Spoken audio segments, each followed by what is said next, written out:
Recently मैंने एक 12 volt 30 ampere की बैटरी बनाई थी लिथियम आयन के सेलों के साथ 21700 मॉडल के। वो ब्रांड न्यू सेल थे और उसका जो बैकअप था वो क्लाइंट के मुताबिक काफ़ी अच्छा है, लेकिन उसमें जो प्रॉब्लम क्लाइंट को फेस हो रहा है उन्होंने मुझसे शेयर किया और मैंने उनको बताया और उनको भी फ़ायदा हो गया और उम्मीद है कि ये जब आपसे शेयर करूँगा आपको भी फ़ायदा हो जाएगा। और अगर आप न्यू बैटरी मेकर हैं, आपके क्लाइंट्स को भी यही मसला पेश आ रहा है, तो आप भी उनको सजेस्ट कर सकते हैं। ये वो कोई मुश्किल और लंबी बात नहीं है। हुआ इस तरह के उन्होंने अपनी बैटरी लेकर ना और उससे जो वायर्स निकाली और वो अपने लाइट के साथ भी कनेक्ट कर दी और वो फ़ैन के साथ भी कनेक्ट कर दी। लाइट 2 थी कि 3 थी गालिबन। तो हुआ यूँ कि जो लाइटें करीब थीं बैटरी के, जिनकी वायर कम थी, बैटरी के जो करीब तरीन थी उनकी जो ब्राइटनेस है वो ज़्यादा थी और जो दूर थी उनकी ब्राइटनेस कम थी। इसी तरह फ़ैन की स्पीड भी काफ़ी कम आ रही थी। तो ये शिकायत उनको शुरू में फ़ेस हो रही थी।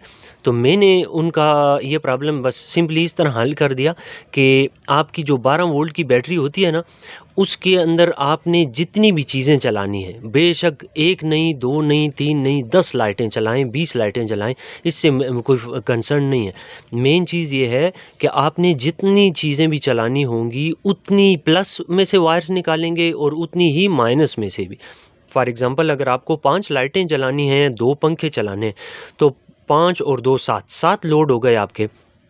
अब 7 माइनस और 7 प्लस वायर्स आपने इस बैटरी से निकालनी होंगी और हर प्लस और 1 माइनस आपने अपने लोड की तरफ लेकर जाना होगा। आप ऐसा नहीं कर सकते कि 220 वोल्ट की तरह एसी करंट, एसी वोल्टेज की तरह एक्सटेंशन में एक्सटेंशन करोगे और उस एक्सटेंशन में एक और एक्सटेंशन करोगे। ऐसा डीसी सिस्टम में नहीं चलता। ख़ास तौर पे लिथियम आयन बैटरी के अंदर छोटे एक room, single room, double room के लिए अगर आप डिज़ाइन करवा रहे हैं 20, 30, 40 एम्पेयर, 50 एम्पेयर की, तो उसमें फिर ऐसा नहीं होता कि आप जोड़ते जाएँगे तारें और आगे ले जाते रहेंगे और कंटिन्यूएशन नहीं चलती।